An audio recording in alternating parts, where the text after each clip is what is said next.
Backend server पे एक लड़का है, क्या बोल रहा है, सर हमको कल पुलिस पकड़ ली थी। हम बोले हम कान सर के पास पढ़ते हैं तो छोड़ दिया। तो एक से एक बदमाश लड़का रहता है सब। क्या करेंगे यार, भगवान को भी नहीं समझ में आता। वो भी उठाए कहां से, पाकिस्तान से थोड़ी उठाएगा, उठा लेता है हमारे यहाँ से। लेकिन अब कुछ लोग कहते हैं, ध्यान से समझिए, हमारा देश क्या है, हम धर्म निरपेक्ष हैं या हमारे यहाँ कोई धार्मिक चीज है? हम धर्म निरपेक्ष हैं या नहीं है? अभी बताइए, हम धर्म निरपेक्ष हैं कि नहीं? हमारे यहाँ किसी को हिंदू होने के वजह से कोई एक्स्ट्रा छूट क्या मिलती है? और कोई जैन, बौद्ध या फिर मुस्लिम होने की वजह से उसे कहीं रोका जाता है? कहीं नहीं रोका जाता है, और रोक भी नहीं सकते हैं।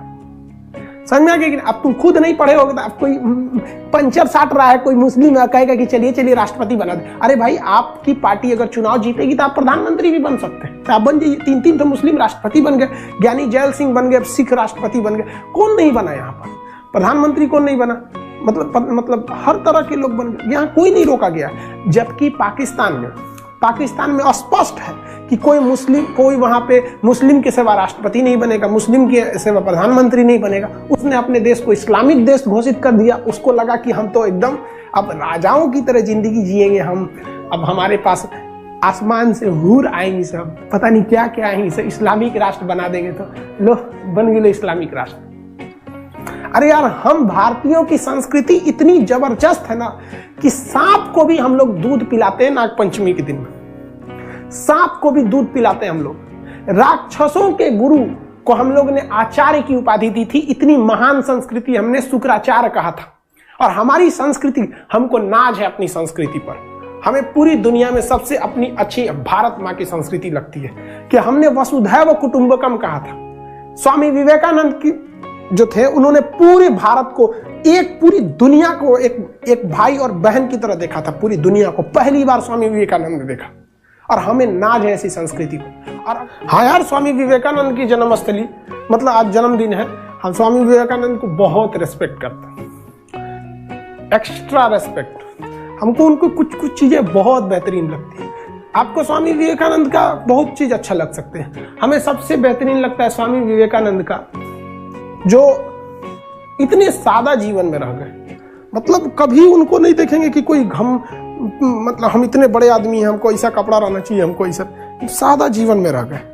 लेकिन हमको भगवान से एक बात की शिकायत है, और कहीं ना कहीं भगवान अन्याय कर रहा है हम हिंदुस्तानियों के साथ। हमारे जो अच्छे लोग होते हैं उनको अजीब टाइप से मार देता है। स्वामी विवेकानंद की रहस्यमयी मौत हो गई। एपीजे अब्दुल कलाम क्लास ले रहे थे, मर गए। होमी जहांगीर वर्मा का जहाज क्रैश कर गया। विक्रम साराभाई समुद्र के किनारे मरे पड़ गए। न जाने कितने ऐसे लोग होंगे जिनको अजीब। लाल बहादुर शास्त्री किसानों के लिए जहर देके कोई मार दिए, जो इंक्वायरी नहीं बनी। हमारे जो राजीव दीक्षित जी, आप कह सकते हैं कि वो स्वामी विवेकानंद का एक रूप थे। जिस तरह से वो भारत की संस्कृति को ले जा रहे थे, उनको रहस्यमयी तरीके से मौत हो गई राजीव दीक्षित जी को। कोई जाना ही नहीं क्या हो गया यहाँ। तो कभी कभी एक चीज है, मरने के बाद हम सवाल पूछेंगे भगवान से कि क्या दुश्मनी थी आपको हमारे इस हिंदुस्तान से, जिसने किसी जानवर को भी मतलब ऐसे नहीं किया। हम लोग तो सांप जिसे देख के कोई भाग जाता है उसे भी दूध पिलाते हैं। क्या दुश्मनी थी कि आप हमारे देश के इतने होनहार लोगों को अचानक उठा लिए? भगवान क्या जवाब देगा पता है?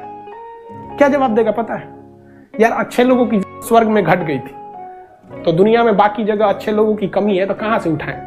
तो हिंदुस्तान तुम्हारा मिल जाता है, उठा लेते हैं अच्छे लोगों को यहाँ से। क्या करेंगे यार, भगवान को भी नहीं समझ में आता। वो भी उठाए कहां से? पाकिस्तान से थोड़ी उठाएगा, उठा लेता है हमारे यहाँ से। लेकिन आज भी कमी है। राजीव दीक्षित जी जैसे, स्वामी विवेकानंद, दयानंद सरस्वती, वो हमारे ईश्वर चंद्र विद्यासागर, ऐसे लोगों की बहुत कमी है आज के देश में। आज के देश में बहुत कम लोग ऐसे मिलेंगे जो देश के लिए मरते हैं। आजकल लोग अपनी पार्टी, अपनी धर्म, अपनी जाति, यही सब पे हो रहा है। लेकिन ये लोग जाति धर्म से ऊपर उठ गए। राजीव दीक्षित जी को तो हमको लगता है मल्टीनेशनल कंपनी वालों ने मरवा दिया। वो हमको मतलब एक नहीं होता इंसान की फीलिंग, हमको लगता था कि ये किसी न किसी चीज के अवतार हैं जो मतलब समाज को इस तरह से सींच रहे थे, लेकिन अचानक उठा लिया भगवान ने। क्योंकि भगवान को भी कमी है अच्छे लोगों को, और उसको मिले कहां से? गलती से भेज दिया। वो बढ़िया बढ़िया लोग को गलती से भेज दिया। स्वर्ग वाले लोग थे लोग, गलती से इधर नहीं, कभी कभी गलती से मैसेज चल आता है, गलती से रॉन्ग नंबर लग गया तो भेज दिया यहाँ पे, बाद में याद है अरे छक्का आदमी भारत में चल गया, स्वामी विवेकानंद वापस बुला लो। अजब हाल है।